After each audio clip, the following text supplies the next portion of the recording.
أعوذ بالله من الشيطان الرجيم. بسم الله الرحمن الرحيم.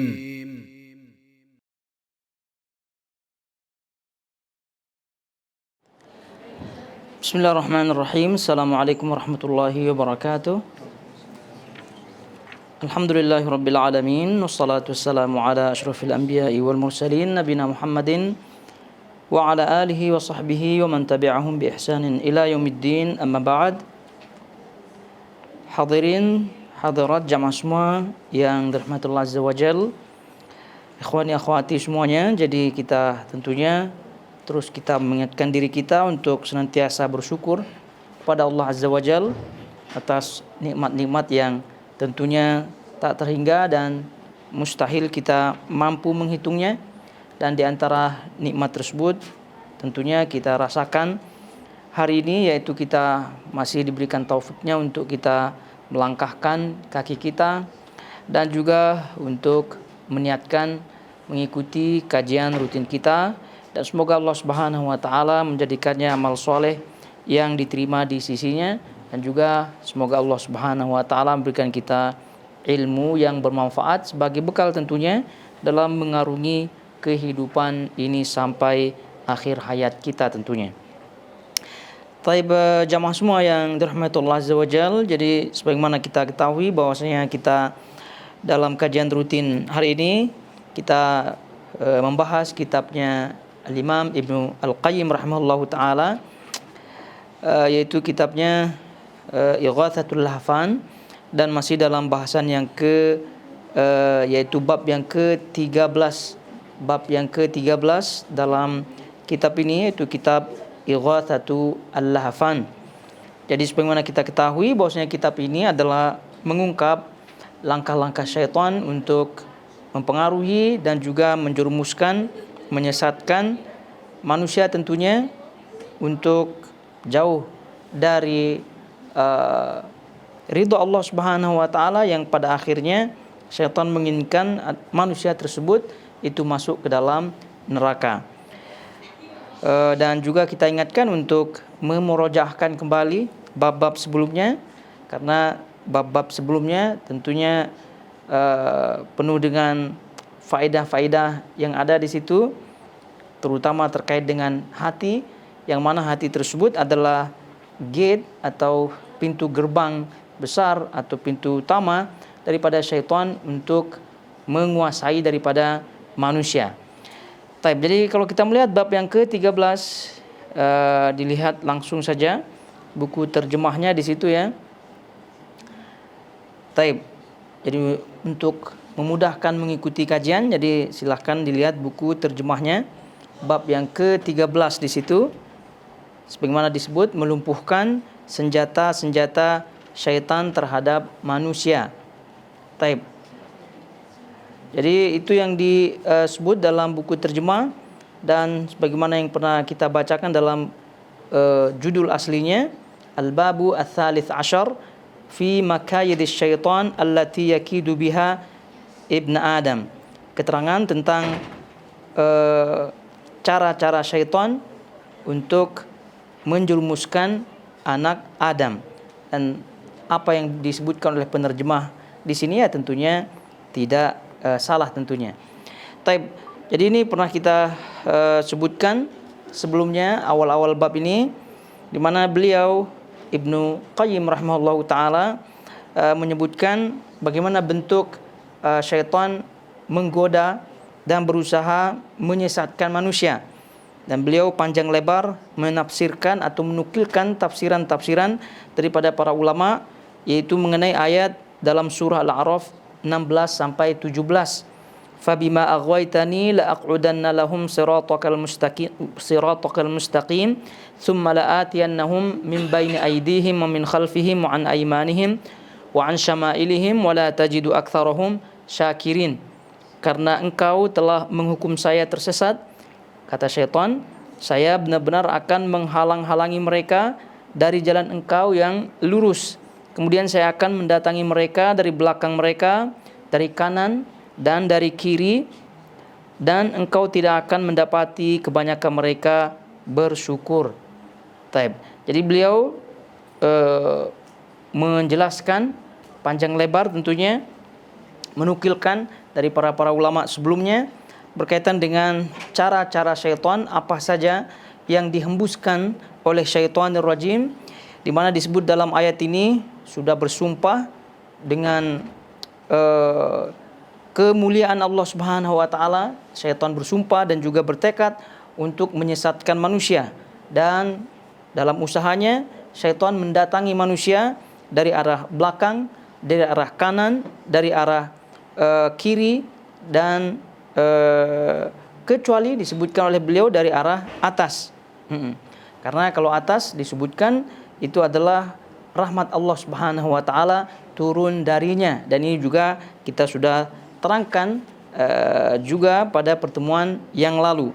Taib, dari arah-arah tersebut, kanan kiri tadi kita sebutkan, depan belakang, itu intinya syaitan menghembuskan kepada Bani Adam, kepada manusia, untuk menjauhkan diri daripada Allah Subhanahu wa taala, dan tentunya dengan menghembuskan syubhat-syubhat yang ada kaitannya dengan din, kaitannya dengan akhirat, yang dihembuskan untuk diragu-ragukan.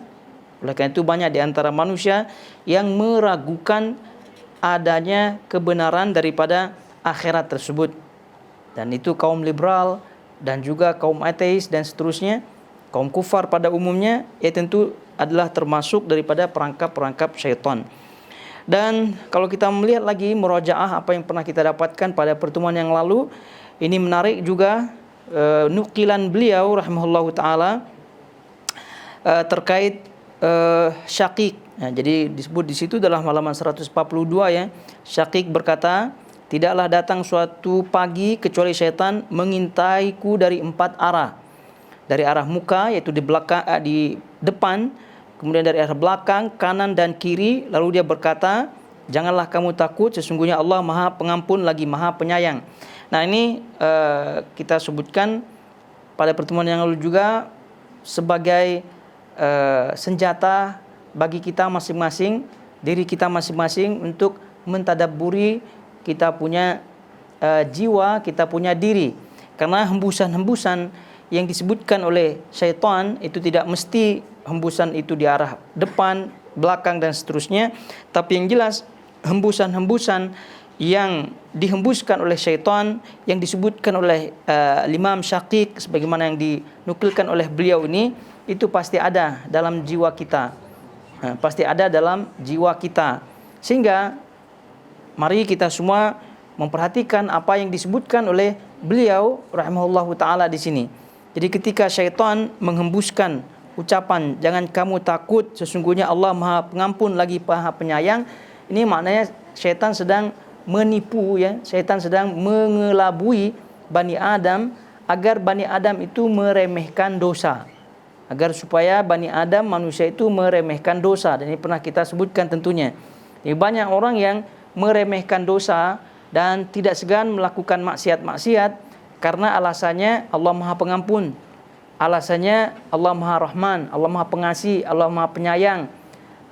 Nanti juga ketika kita taubat, Allah juga akan mengampuni taubat kita, menerima taubat kita.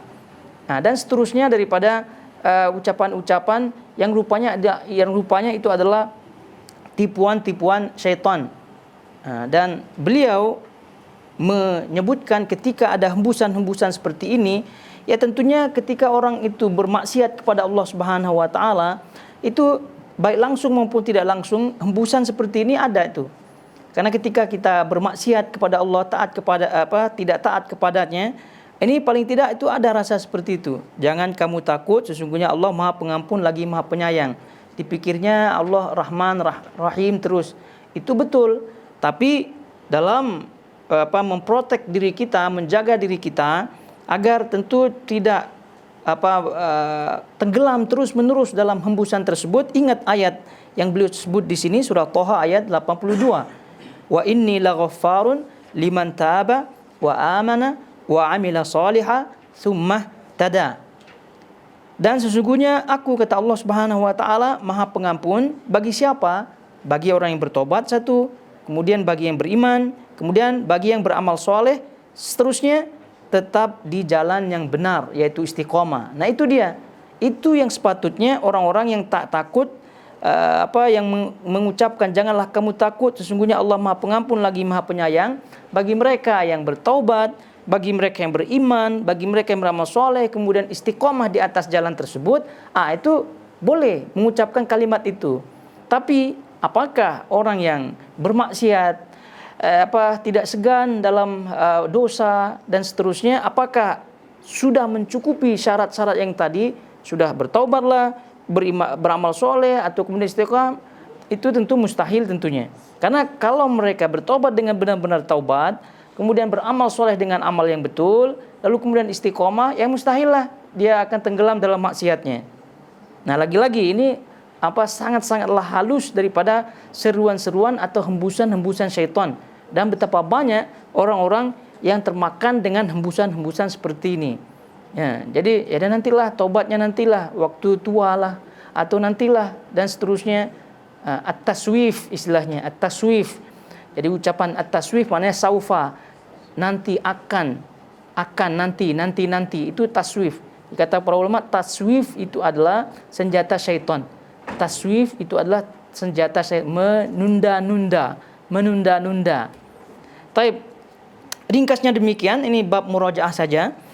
Kemudian selanjutnya hembusan berikutnya kata beliau, adapun dari belakangku maka syaitan menakut-nakutiku akan terlantarnya orang yang aku tinggalkan, maka aku membaca ayat. Ini juga hembusan seperti ini pasti ada dalam diri kita masing-masing. Jadi bagus ucapan-ucapan seperti ini ya, peringatan-peringatan seperti ini daripada para ulama salaf terdahulu, karena masing-masing Bani Adam, masing-masing manusia itu pasti akan merasakannya.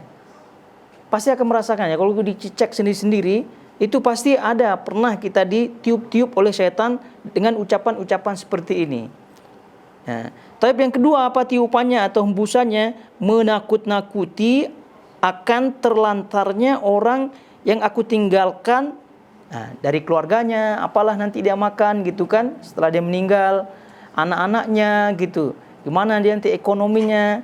Itu secara manusiawi itu sebetulnya tidak masalah, karena memang itu adalah tuntutan ya bagi suami tentunya untuk memenuhi keperluan hajat daripada keluarga, anak dan istrinya. Namun untuk berlebih sekali dengan tutupnya iman itu dengan rasa takut yang sedemikian rupa, kemudian rasa takut tersebut itu yang menghantarkannya kepada hal-hal maksiat, korupsi, mencuri dan seterusnya. Ini yang menjadi jebakan-jebakan syaitan, dan betapa banyak orang-orang yang terjebak dalam jebakan syaitan seperti ini. Maka beliau mengajarkan kepada kita hendaknya mentadaburi gitu, membaca ayat. Ya tentu ayat yang disebut-sebut ini adalah di antara sekian banyak ayat yang boleh kita pakai sebagai filter diri kita supaya tidak masuk dalam perangkap daripada syaitan.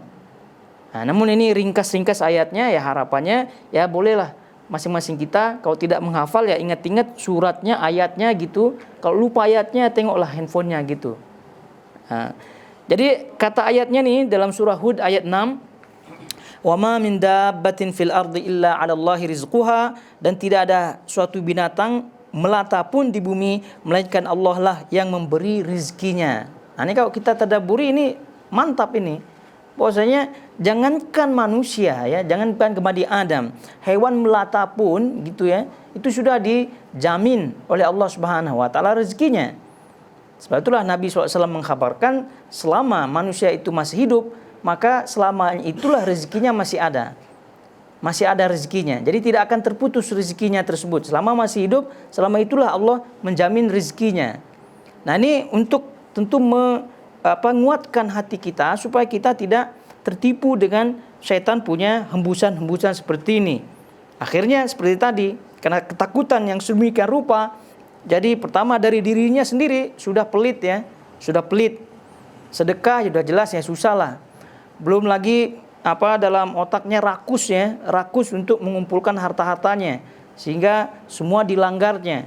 Korupsi tadi kita sebutkan, mencuri dan juga tak jarang sampai membunuh, merampok dan seterusnya. Itu kemudian kata beliau, dan dari sebelah kananku syaitan mendatangiku melalui wanita, maka aku membaca ayat. Nah, ini juga, ini semua hembusan-hembusan tak terlepas ya. Inilah para ulama, kepandaian beliau ya tentang hikmah ya, syariat-syariat ini, nasihat-nasihatnya yang begitu mendalam gitu. Karena hembusan seperti ini ya pasti kita pernah dihembuskan ya. Kalaupun tidak sering, misalnya ada yang ya masing-masing orang ya. Nah, karena setan tuh pandai melihat kita, bagaimana celah-celah kita gitu. Oh, ini rupanya nih orang suka dunia. Maka dihembuskanlah hal-hal duniawi. Oh, sukanya harta. Oh, hobinya seperti ini. Ya pandailah setan melihat langkah-langkah kita, sehingga dia pun menyesuaikan hembusannya dengan korbannya itu, yaitu manusia tadi. Setan mendatangiku melalui wanita, maka aku membaca ayat wal aqibatu lil muttaqin, itu berkaitan dengan surga di akhirat. Dan kesudahan yang baik adalah bagi orang-orang yang bertakwa. Maknanya apa? Maknanya kalau saya atau kalau kita mengikuti pandangan kita atau memuaskan kita punya hawa nafsu dalam bab wanita sampai berzina, kemudian handphone ini tidak dijaga matanya,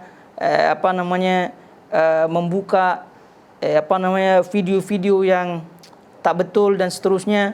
Itu maknanya akibahnya, kesudahannya itu tentu kesudahan yang menyakitkan. Wal aqibatu lil muttaqin, dan kesudahan yang baik adalah bagi orang-orang yang bertakwa. Jadi kalau mau kesudahan atau akhir yang baik, tentu bertakwa maknanya menjauhi itu semua. Jadi walaupun bertentangan dengan dia punya hawa nafsu dan seterusnya, dikiaskan kepada hal-hal duniawi lainnya. Kemudian dan dari sebelah kiri syaitan mendatangiku melalui berbagai syahwat dan keinginan, maka aku membaca ayat wahila bainahum wa baina ma yashtahun dalam surah Saba ayat 54, dan dihalangi antara mereka dengan apa yang mereka ingini. Ini juga sebagai tadabbur bagi kita, bagi kaum muslimin gitu ya. Apabila ada hembusan-hembusan syaitan, ditengoknya orang sebelah dapat harta banyak, ditengoknya orang kafir misalnya bisnisnya lancar terus gitu kan, kemudian karirnya cemerlang dan seterusnya, atau mungkin yang lain-lain daripada hal-hal duniawi lainnya. Pernah kita sebutkan pada pertemuan yang lalu, ini khususnya bagi kaum hawa ya, bagi kaum ibu-ibu gitu. Ini mudah sekali untuk terpengaruhi oleh hal-hal yang bersifat duniawi, hal-hal dari barang-barang yang diperlukan dan seterusnya. Itu sangat-sangat mudah untuk dipengaruhi. Oleh karena itu kita semua baik laki-laki maupun wanita hendaknya ketika ada nafsu seperti itu untuk ingin ini, ingin itu gitu ya, yang tentunya menyelisih syariat, hendaknya membaca ayat ini dan dihalangi antara mereka dengan apa yang mereka ingini. Jadi mereka yang dimaksud siapa di sini yang dihalangi? Itu orang-orang kafir. Orang-orang kafir yang dihalangi. Nanti pada hari kiamat orang-orang kafir itu akan dihalangi dari apa yang mereka inginkan. Apa yang mereka inginkan, kata para ulama yang pernah kita sebutkan pada pertemuan yang lalu. Yang diinginkan iman, diinginkan kembali ke dunia untuk beramal. Salah satu juga diinginkan adalah hal-hal yang membuat mereka senang, seperti kenikmatan dan seterusnya. Namun sekali lagi, ketika hari itu orang-orang kufar, orang-orang kafir itu tidak akan mendapatkan itu semua, dan itu akan dihalangi ya. Oleh sebab itu Allah Subhanahu wa taala sebutkan di sini, dan dihalangi antara mereka dengan apa yang mereka ingini. Pertanyaannya, apakah kita mau dihalangi seperti halnya orang kafir nanti dihalangi? Kan tidak jawabannya. Oleh karena itu, kalau tidak mau dihalangi nanti hari akhirat, maka pandai-pandailah halangi diri untuk tidak terjerumus ke dalam keinginan-keinginan yang menjerumuskan.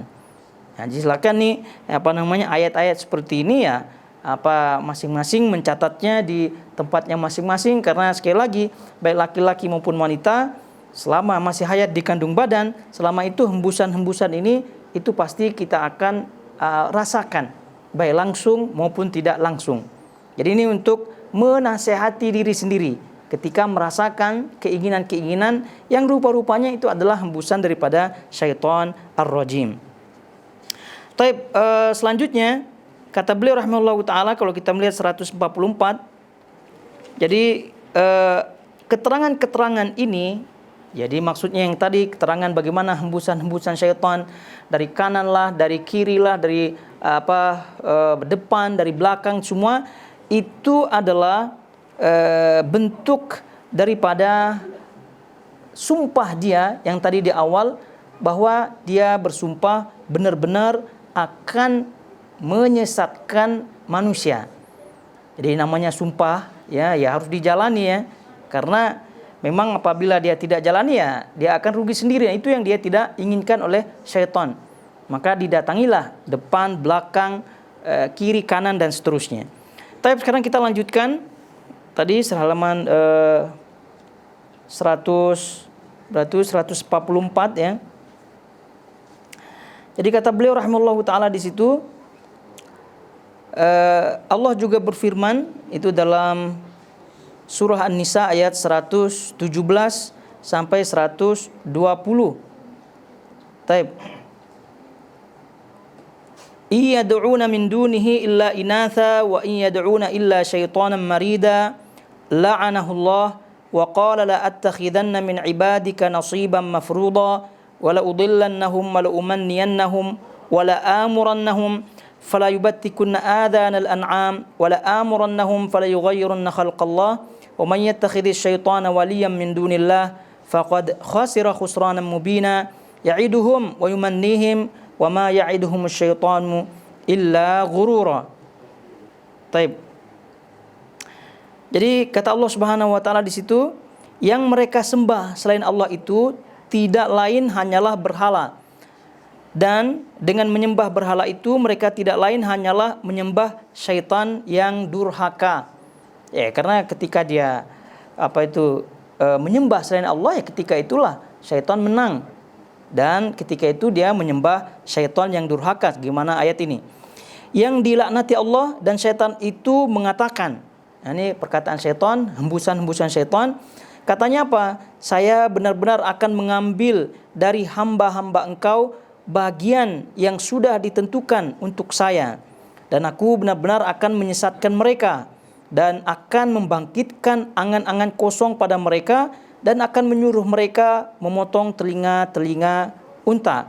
Lalu mereka benar-benar memotongnya. Dan akan aku suruh mereka, yaitu mengubah ciptaan Allah. Lalu benar-benar mereka mengubahnya.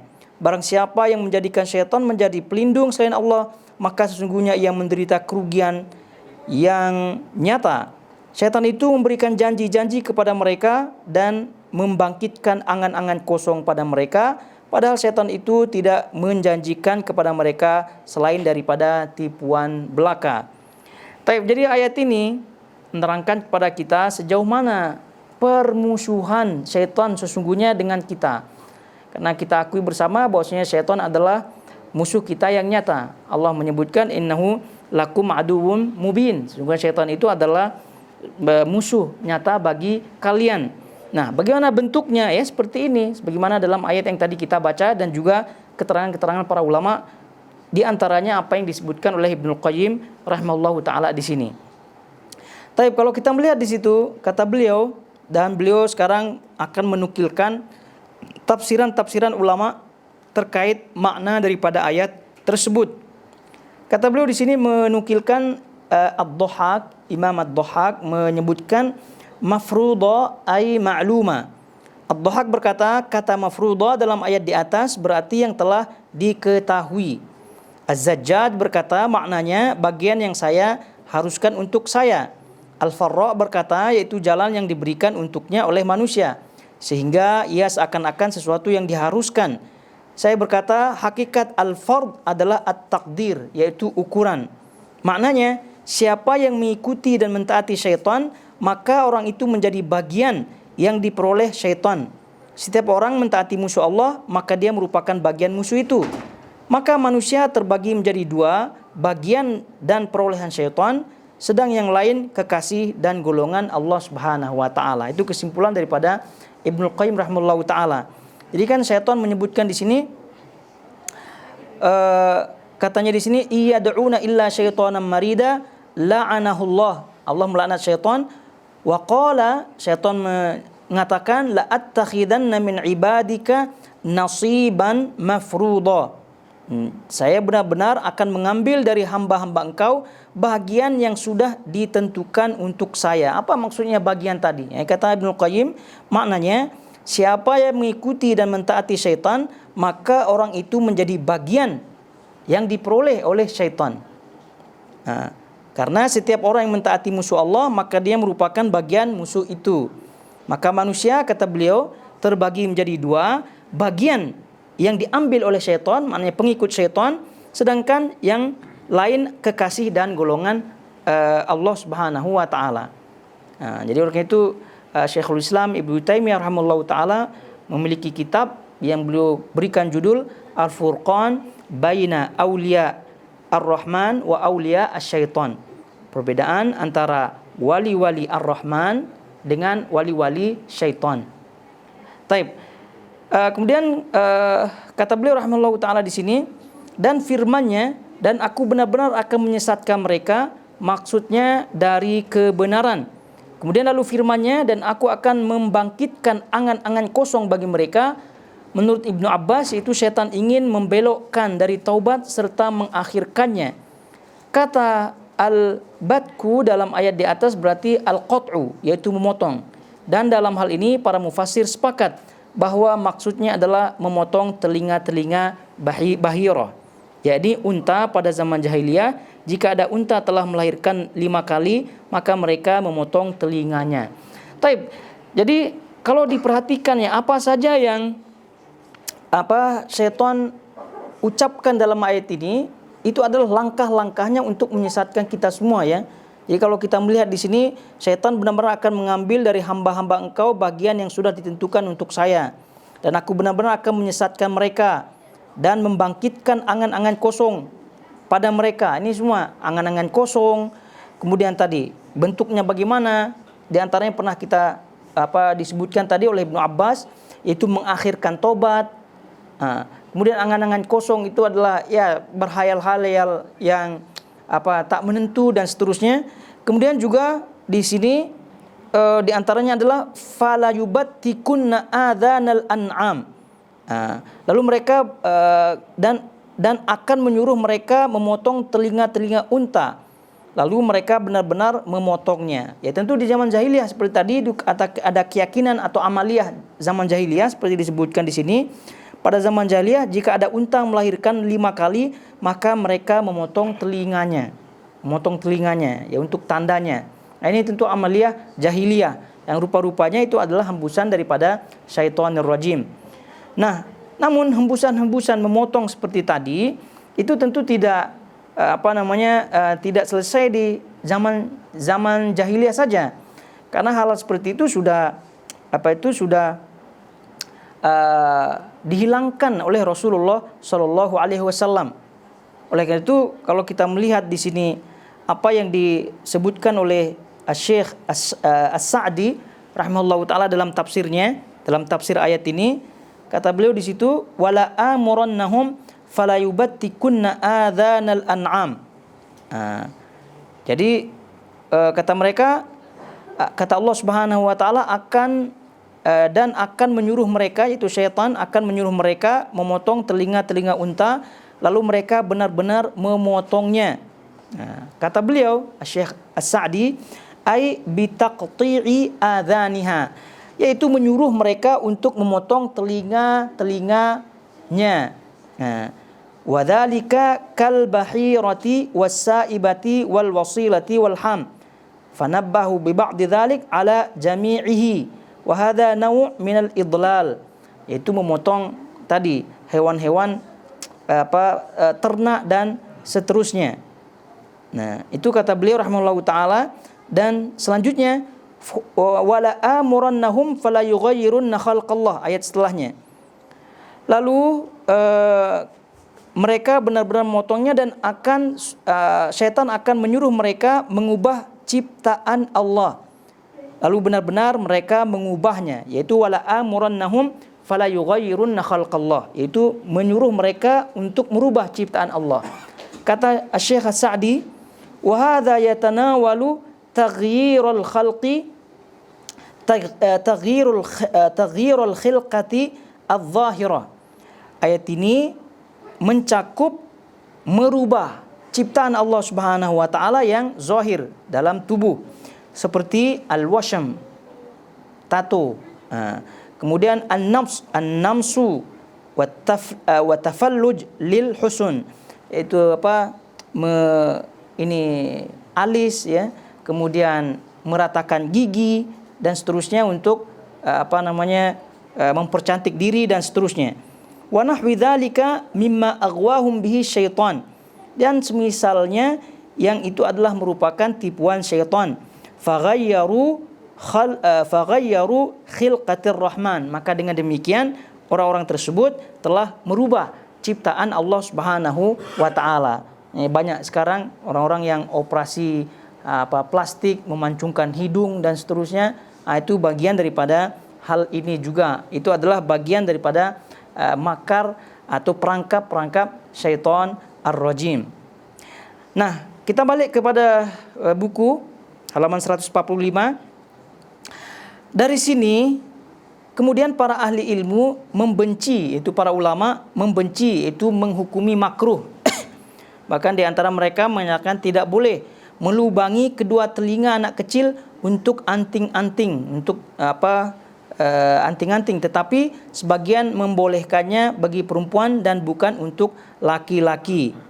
Nah, disebut di situ dalam Tuhfatul Maurud, karya pengarang kitab ini, yaitu karya Ibnul Qayyim, terdapat keterangan rinci dalam masalah tersebut. Jadi maknanya Ibnul Qayyim rahimahullahu taala merojihkan bahwa hukum melubangi telinga anak perempuan itu boleh, berdasarkan dalil-dalil yang ada. Di antaranya adalah sahabat atau sahabiat, sahabat-sahabat wanita Nabi SAW, itu mereka melubangi atau mereka memakai anting-anting. Jadi ini menunjukkan bolehnya. Karena untuk diketahui bahwasanya mazhab Syafi'i itu tidak membolehkannya, tidak membolehkan melubangi telinga. Itu mazhab Syafi'i. Yang membolehkan adalah mazhab Hambali, mazhab Hanafi. Itu tadi disebutkan melubangi telinga itu adalah bagian daripada masalah khilafiyah, masalah yang masih diperselisihkan, ada yang membolehkan, ada yang tidak membolehkan. Nah, yang tidak membolehkan salah satunya adalah mazhab Nusantara kita, yaitu mazhab Syafi'i. Yang meskipun untuk wanita. Nah, tapi kan kita mengambil pendapat yang rajih sesuai dengan dalil-dalil yang ada. Yang sesuai dengan dalil adalah mazhab yang membolehkan, ya. Sesuai dengan dalil adalah mazhab yang membolehkan. Oleh karena itu Syekh Utsaimin rahimahullahu taala menyebutkan dhabit, ya, menyebutkan ketentuan dalam bab ini, karena ini adalah bab zinah, ya, bab perhiasan, maka hukum asalnya adalah boleh. Hukum asalnya adalah boleh. Nah, karena kalau kita melihat sekarang, ya, tidak hanya telinga yang dilubangkan, juga hidung, ya, hidung dilubangkan. Ini bagaimana hukum hidung dilubangkan? Apakah boleh apa tidak? Ya, ditengok hukum asalnya, karena tidak ada dalil yang melarangnya, maka hukum asalnya sebagaimana halnya telinga, itu boleh. Namun ditengok keadaan adat setempat, ya, adat setempat. Kalau adat setempatnya itu tidak mempermasalahkan, gitu, seperti adat India misalnya, ya, itu silahkan gitu kan. Tapi kalau adat kita, maka itu boleh disebut tidak boleh lah, ya. Kenapa? Karena tidak dikenal dalam adat kita. Itu juga. Kemudian lubang-lubang yang lain, ada melubangi perut lah, ada juga masalahnya kan, melubangi perut, melubangi lidah. Itu semua itu terlalu memandai-mandai, ya. Ya, memandai-mandai diri. Jadi ini kita bahas yang dilubangi adalah telinga saja. Itu yang dibolehkan. Dan itu tadi asalnya adalah ikhtilaf. Lalu bagaimana kalau dilubangi yang tubuh-tubuh yang lainnya? Nah, jadi kayak itu kita masuk ke dalam kaidah umum dalam hal ini, man tasyabbaha biqaumin fahuwa minhum. Barang siapa yang menyerupai suatu kaum, maka dia termasuk kaum tersebut. Ya, kalau sekarang kita melihat kaum-kaum yang tak jelas agamanya itu yang melubangi lidahnya gitu kan, itu yang melubangi hidungnya gitu. Bahkan di sini ada di lubangin di sini di alisnya. Bukan satu anting-anting malah kan banyak di sini. Itu kebiasaan-kebiasaan orang-orang yang tak jelas agamanya, maka tentu boleh kita sebut tak boleh. Hal-hal seperti itu tidak boleh. Walaupun misalnya ada sebagian suaminya yang meminta istrinya untuk meletak macam-macam di tubuhnya. Ala kulli hal, jadi sebagaimana kata Ibnu Qayyim rahimahullahu taala di sini, bahwa yang rajih tentunya adalah yang membolehkan. Kemudian yang membolehkan, kata beliau, mereka mendasarkan pada hadis Ummu Zara yang di dalamnya disebutkan ada orang yang memakai perhiasan di telinganya. Nah, kita pernah juga melalui bahasan hadis Ummu Zara di Syama'il Muhammadiyah. Di situ kan kisahnya panjang di situ. Ya, salah satu di antara kisah yang disebut oleh Aisyah radhiyallahu taala anha itu adalah Ummu Zara. Ada orang yang memakai perhiasan di telinganya. Berarti Rasulullah SAW tidak mengomentari perhiasan di telinganya, maknanya boleh. Dan ini juga menunjukkan bahwasanya adat istiadat orang zaman dahulu, orang Arab zaman dahulu, orang Arab zaman sekarang dan seterusnya itu kebanyakannya seperti ini. Maka oleh itu dalil yang membolehkan itu sangat-sangat kuat sekali, sehingga itu yang dirojihkan. Taib. Kemudian kata beliau, Imam Ahmad rahimahullah membolehkan hal tersebut bagi anak perempuan dan tidak terhadap anak laki-laki. Mazhab Hambali tadi kita sebutkan yang membolehkan. Mazhab Hambali, mazhab Hanafi. Dan firman-Nya, dan aku akan suruh mereka, ini kembali kepada bahasan ayatnya, dan akan aku suruh mereka, lalu benar-benar mereka mengubahnya. Tadi kita sebutkan, diingatkan itu untuk perempuan, yang rajih untuk perempuan ya. Berarti untuk laki-laki ya tidak ada celah kebolehannya. Tidak ada celah sekali lagi kebolehannya. Tidak boleh lagi. Dengan salah paham melubangi telinga, yang rajih adalah boleh. Cuma dia lupa dengar, itu untuk perempuan. Ya, kalau untuk laki-laki hukum asalnya tak boleh. Jadi oleh karena itu amaliyah gitu orang-orang yang tak jelas agamanya itu ya. Maka ini sangat-sangat menyelisihi syariat. Kemudian kata beliau rahimahullahu taala, dan firman Allah Subhanahu wa taala, dan akan aku suruh mereka, lalu benar-benar mereka mengubahnya. Ya, fala yughayyirunna khalqallah. Ibnu Abbas berkata, yang dimaksud adalah agama Allah. Pendapat yang sama juga dikemukakan oleh Ibrahim, Mujahid dan seterusnya daripada ulama tafsir. Ini pendapat sebagian ya, bahwa yang dimaksud adalah yang dirubah adalah agama Allah. Kata Syekh Sa'di tadi kita bacakan, yang dirubah adalah ciptaan Allah. Tentu dua-duanya masuk ya. Jadi kalau merubah ciptaan Allah Subhanahu wa taala, kan itu dilarang, maka otomatis itu adalah bagian daripada merubah agama Allah Subhanahu wa taala. Dan itu maknanya bahwa Allah telah menjadikan segenap hambanya di atas fitrah yang lurus, yaitu agama Islam, sebagaimana firman Allah Subhanahu wa taala. Karena kita ketahui bersama bahwasanya Allah menciptakan kita semua itu berada dalam fitrahnya, dalam agama yang murni. Sebagaimana disebut di sini surah Ar-Rum ayat 30 sampai 31.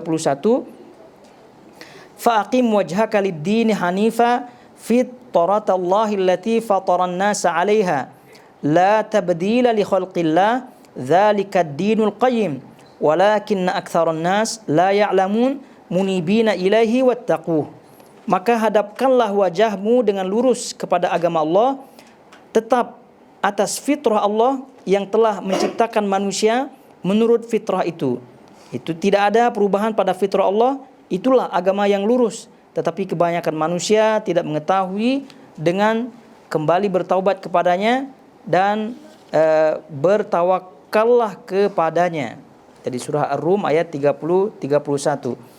Karena itu Nabi SAW bersabda, "Ma min mauludin illa yuladu 'alal fitrah, fa abawahu yuhawwidanihi aw yunassiranihi aw yumajjisanihi, kama tuntajul bahimatu bahimatan jam'a, fahal tuhissuna fiha min jad'a hatta takunu antum tajda'unaha. Thumma qara'a Abu Hurairah fitratullah allati fataran nasa 'alaiha. Tidaklah seorang anak itu dilahirkan melainkan dalam keadaan fitrah, keadaan suci. Kemudian kedua orang tuanya lah yang menjadikannya Yahudi, Nasrani atau Majusi. Sebagaimana binatang dihasilkan dari binatang seluruhnya. Apakah kalian melihat bagian tubuhnya terpotong kecuali kalian sendiri yang memotongnya? Lalu Abu Hurairah membaca ayat fitrah Allah yang telah menciptakan manusia menurut fitrah itu. Ini perumpamaan saja yang disebutkan bahwasanya binatang itu anak binatang itu sama dengan anak induknya. Jadi tidak kurang sedikit pun. Itu maknanya fitrah itulah gambarannya. Jadi itu tidak berkurang, tidak berlebih, murni gitu. Namun binatang yang dilahirkan tadi akan dipotong, akan dimakan semua ya setelah pengaruh lingkungannya. Ada manusia lah yang memotongnya, ada binatang yang lainnya yang memangsanya dan seterusnya. Begitu juga dengan manusia ketika dilahirkan, maka dilahirkan dalam keadaan fitrah. Oleh karena itu para ulama menyatakan di antaranya Al-Imam Az-Zuhri rahimahullahu taala dan juga yang lainnya menyatakan bahwasanya hatta anak kafir yang meninggal dunia ya, itu boleh disolatkan kata mereka. Misal anak kafir lah atau anak hasil zina lah, pokoknya anak yang tak jelas asal usulnya lah. Ini poinnya adalah anak kecil yang masih belum balik. Maknanya di situ sesuai dengan dalil ini masih dalam keadaan fitrahnya. Mereka itu boleh disolatkan kata mereka.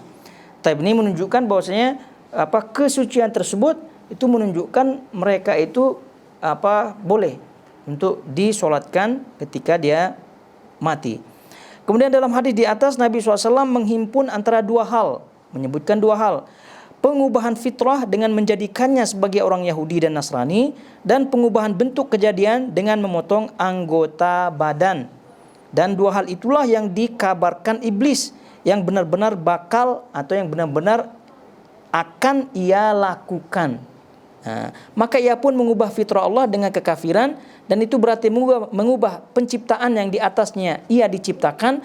Lalu ia juga mengubah bentuk kejadian dengan memotong anggota tubuh. Nah ini kalau kita tengok ya, setan itu sudah berhasil pada hakikatnya. Kalau kita melihat kebanyakan manusia di akhir zaman sekarang ini ya, itu kalau di zaman dahulu ya janganlah dahulu sekali, tahun-tahun 90-an atau 80, itu orang-orang yang bertato itu pasti orang-orang yang anggota gangster ya, itu ya.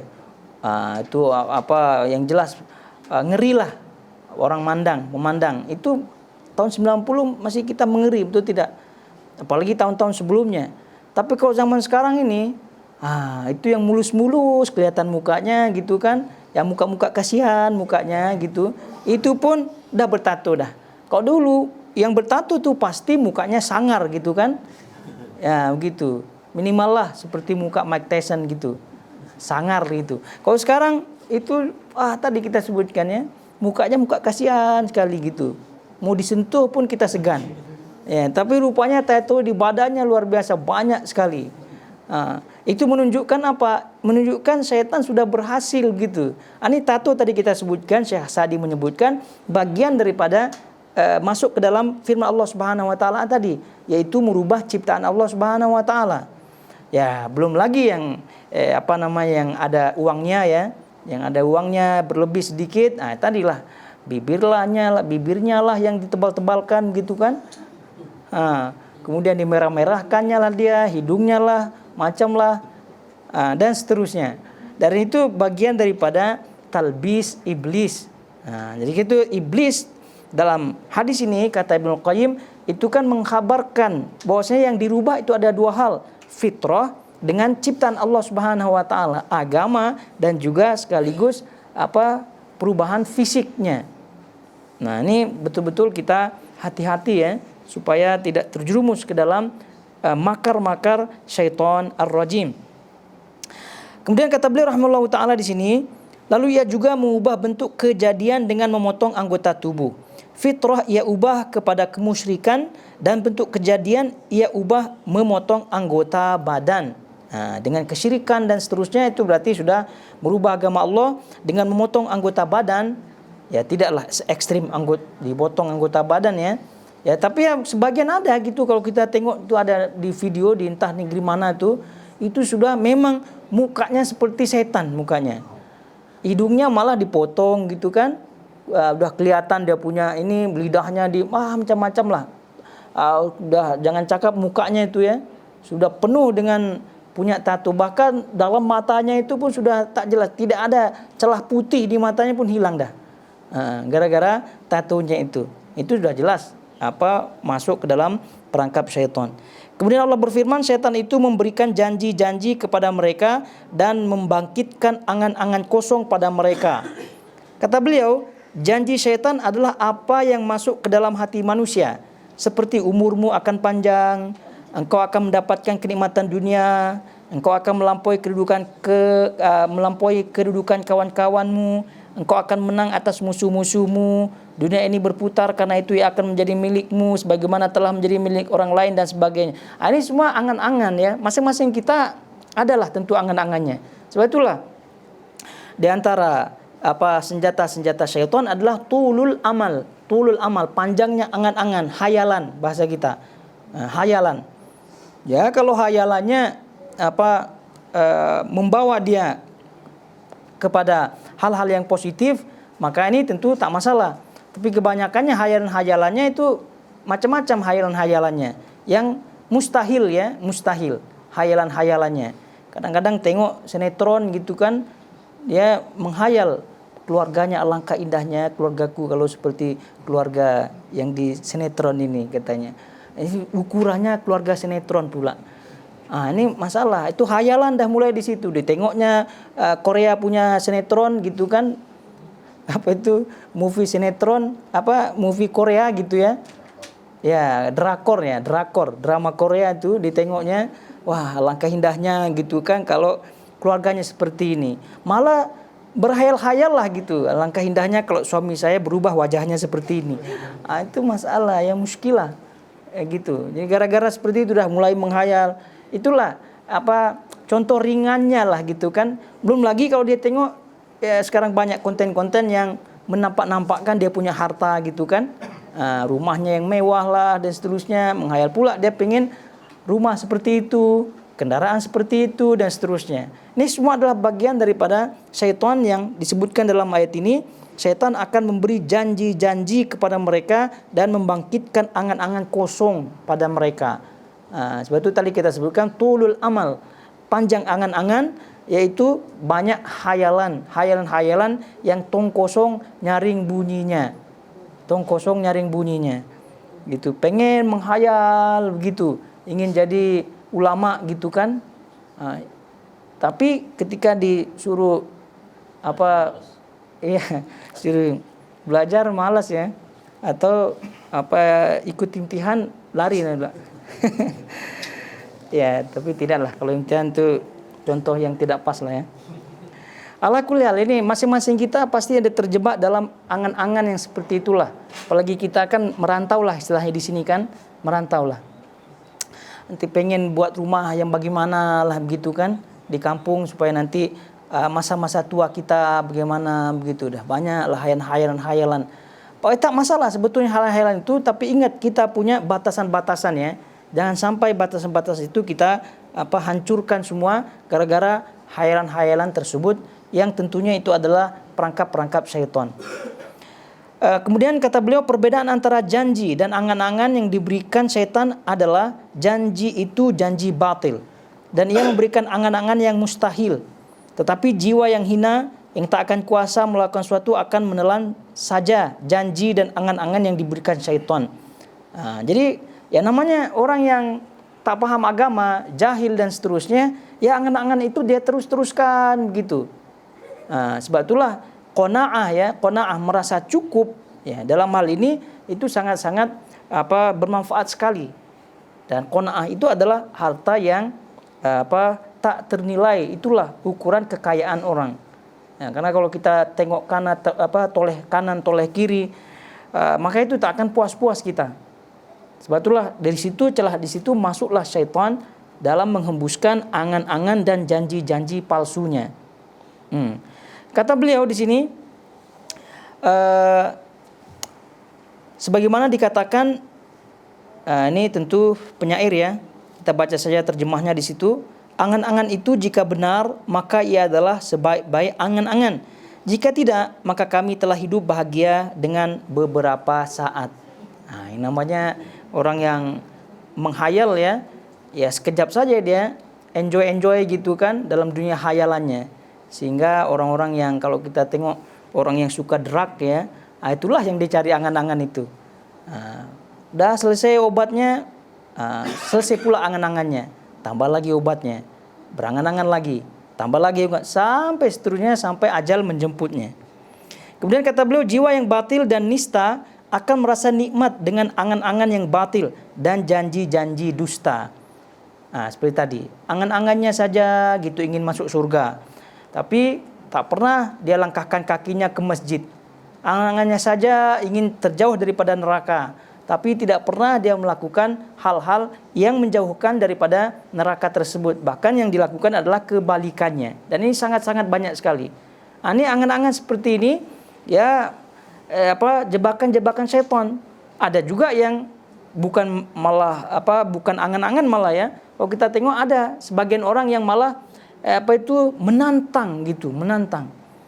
Kalau benar-benar aku diingatkan gitu kan, janganlah berbuat ini, misalnya tutuplah aurat gitu ya, supaya tidak masuk neraka dan seterusnya.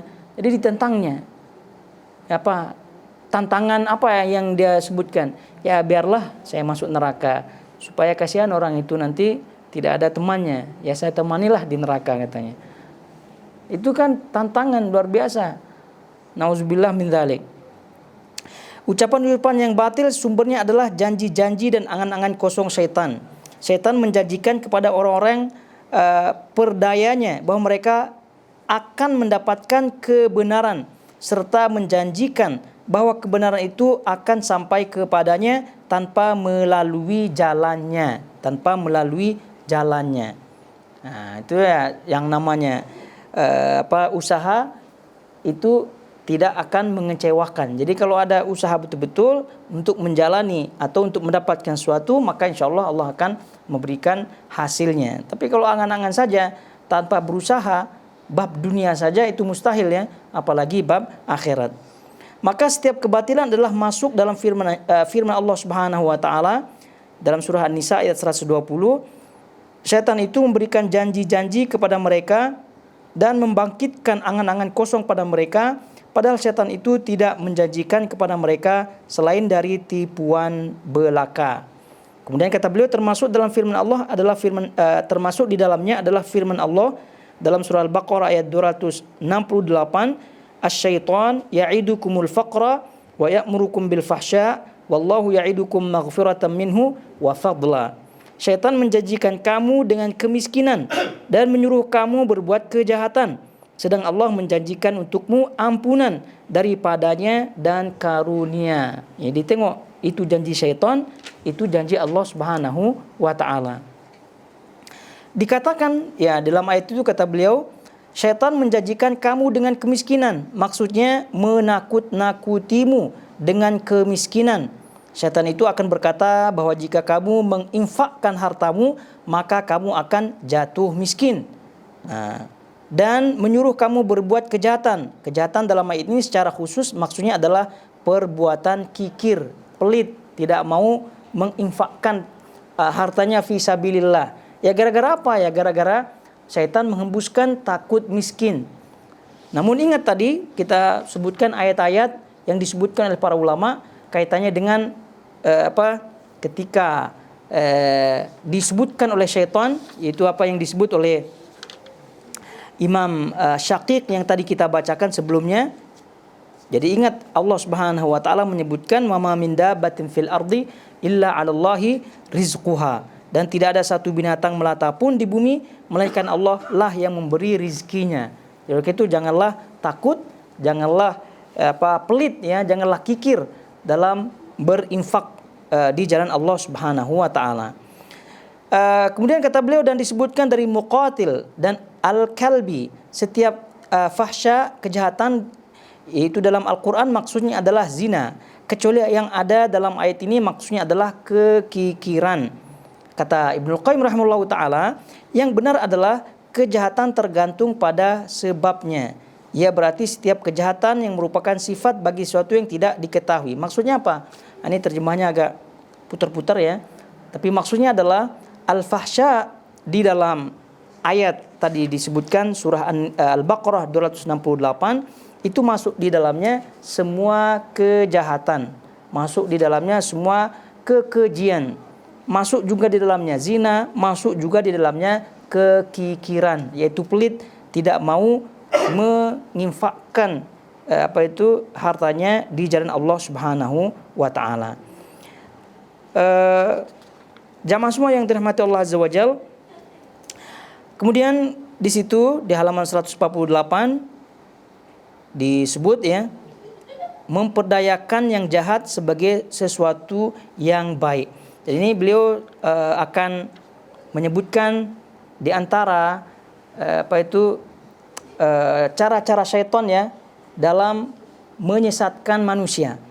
Ini di antaranya memperdayakan yang jahat sebagai sesuatu yang baik, yaitu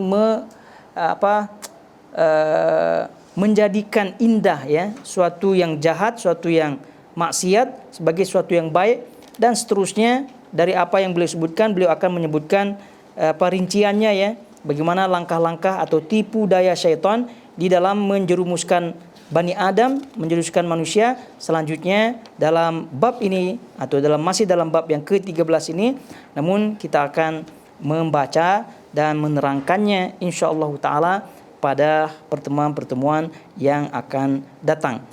Dan kita berdoa kepada Allah Subhanahu wa taala, semoga Allah memberikan kita taufik untuk bisa melawan dan bisa selamat tentunya daripada talbis iblis, daripada tipuan-tipuan yang dilancarkan oleh iblis, syaitan ar-rajim, baik daripada syaitan yang dari golongan jin maupun dari golongan manusia.